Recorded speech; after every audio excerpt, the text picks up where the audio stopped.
Hello YouTube and welcome back to my channel. This is Transform Not Conform Ministries and my name is Joshua Smith. The purpose of this channel is to basically help young people to transform their lives to be more like Christ instead of conforming them to be like the world's. Sorry this video is a little bit late. I was up in Derby filming a wedding and you can see that on my new website in the link in the description. Right, okay, today's video might sound a bit morbid, but it's a bit about Satan, and the reason for that is because Satan is our number one enemy, and it's very important that we know who our enemy is so that we can fight him. So a little bit of history to start with. Satan was created perfect as Lucifer, and he was the chief angel in heaven. He was like the coolest guy you could think of. You know, he was so amazing, he was very attractive, he was awesome, and in Ezekiel it suggests he also was a musician as well, so he could have been really good at playing music. And basically he got proud and he decided that he wanted to be like God, and he managed to convince a third of all the angels to join him and overthrow God. We're not exactly sure how many angels that was, could have been millions and millions and millions of them, but it was a third of however many there were, and convinced them to come and join him. But that plan failed, obviously, because you know, God is God and he's all powerful. So they got cast out of heaven and they have become what we now know as demons.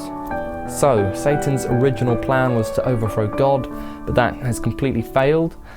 And now his plan is to basically try and spoil God's plans and take as many people to hell with him as possible, because God's plan is to have everyone go to heaven, but Satan does not want that to happen, and he will lie to as many people as he possibly can to try and get them into hell, to spoil God's plans, because he now hates God. But you might be thinking, well, he can't send all the Christians to hell, can he? And no, he definitely cannot. As it says in 2 Corinthians 5 verse 17, it says, "Therefore if any man be in Christ, he is a new creature, old things are passed away, behold, all things are become new." And that means when you do give your life to Christ and you've committed, and you're committed to God, you are a new creature in him, and you have not got any affiliations to the old way of life anymore. Satan does not have power over you anymore, and he cannot get you to go to hell anymore, and you are going to go to heaven. So Satan's plan for you is to try and trip you up as much as possible and distract you so that you no longer are useful for God, and he'll get your focus off God so that you're just not going to fulfill the plan that God has for you because you're so distracted by doing other things. And he is so subtle. I've experienced this in my life, and I've fell into this temptations so many times, where Satan is so subtle, so sneaky. He tries and gets your attention off God onto something else. It might be something good. It might be a spouse, might be friends, might be family, might be whatever else, might be a job, might be studying, might be something really good, but he'll try and get your attention off God just a little bit more, and you hardly even notice it, but it gets your attention off God just a tiny bit at a time. And then he pounces and he gives you a temptation, and because your attention's so far away from God, sometimes sadly he does trip you up, and he has to me a lot of times in the past and still does. But the more I find out about this, I try and stay as close to God as possible. Well, I could stay closer to God than I am, but I'm trying and I'm learning every day, and God is helping me. And the closer you stay to God, the stronger you will be to resist Satan. As it says in James 4 verse 7, "Submit yourselves therefore to God, resist the devil and he will flee from you." That is a marvelous promise that says when you do submit yourself to God and you resist the devil, he will flee from you. He has no power over you. He's scared of you and he will just leave you alone. He might come back again another time, but he will for the moment leave you alone, which is such great news. And another good thing to remember is that Satan is the father of all lies. He's such a good liar now. He's so good. The thing is, he's not very creative. He still says the same lies to people, and he said them all throughout history. He says them to the people in the Bible. He said it to Adam and Eve. He says the same lies to people. He gets you to question God like he got Eve to question God. and he goes against what God says and just lies.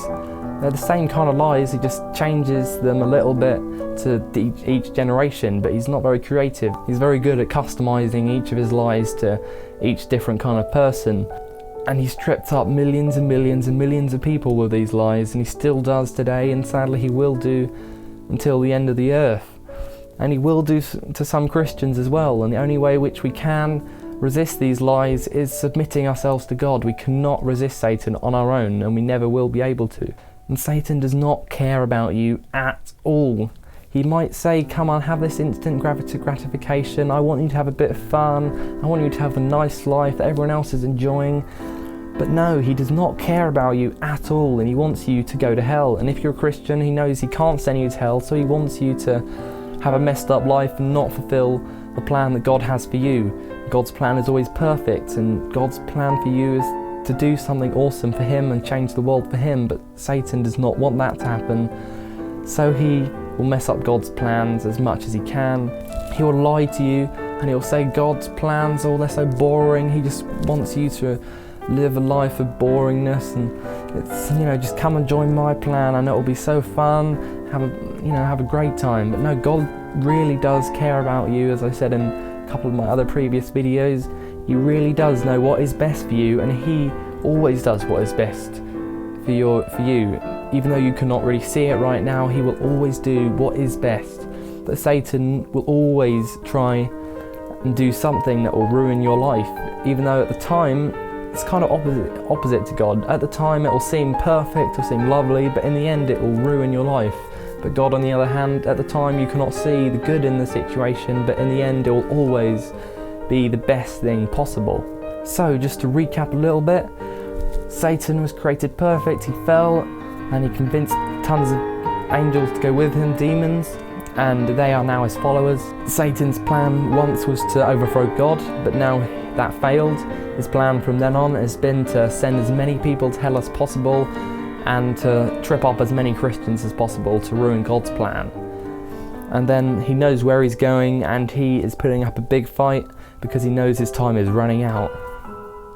And the good news is, as Christians, when we submit ourselves to God, we will be able to resist the devil, and he will flee from us, and he does not have any power over us anymore when we are Christians.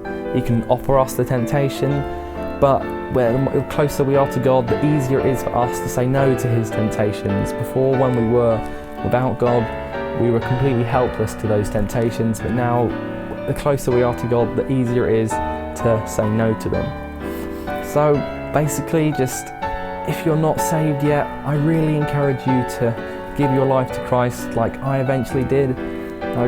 I resisted God for so long. I believed the lies that Satan told me. I thought I knew what was best. I said, right, I'm going to try this on my own. I know I'm a pretty good person. I'm going to try doing this. It's, who really needs God? No one else seems to need it. Let's just keep living my life how I want, and it's all going to be fine. I have a bit of fun. And then your life just seems to be a bit of a mess, and you don't know where to turn. And millions of people commit suicide because of that very fact, because their life just gets messed up because they lived it the way they wanted, and it just got messed up. But when you do give your life to God, he will help you to fulfill the purpose that he has for you, and that purpose is something amazing. It will be so exciting. It might not always be easy. In fact, it definitely won't always be easy, but it will be awesome, it will be amazing, and you will just not believe the amount of things that God has in store for you when you give your life to him. And if you are saved, I really encourage you to not let anything come in between you and your relationship with God. It's so important that nothing comes in between you and God. It might be a spouse, might be your best friends, might be your family, might be your work, might be studying, might be your job. Just don't let that come in between you and God. Still keep doing these things, still keep spending time with these people. Just don't let that become the higher priority in your life than God. Otherwise, Satan will get your eyes off God and onto other things, and slowly it will go further and further away until you're traveling in the completely wrong direction. You'll still go to heaven, you'll still be a new creature in God, but you just will not fulfill the purpose that God has for you, and that will be so sad, and God does not want that to happen, and I don't want that to happen. So keep your eyes firmly focused on God and don't let anything come in between you and God. And you're pretty much good. Just keep trusting, keep believing. Hopefully that made some sense. See you next time. This has been Transform Not Conform Ministries. My name's Joshua Smith, signing out.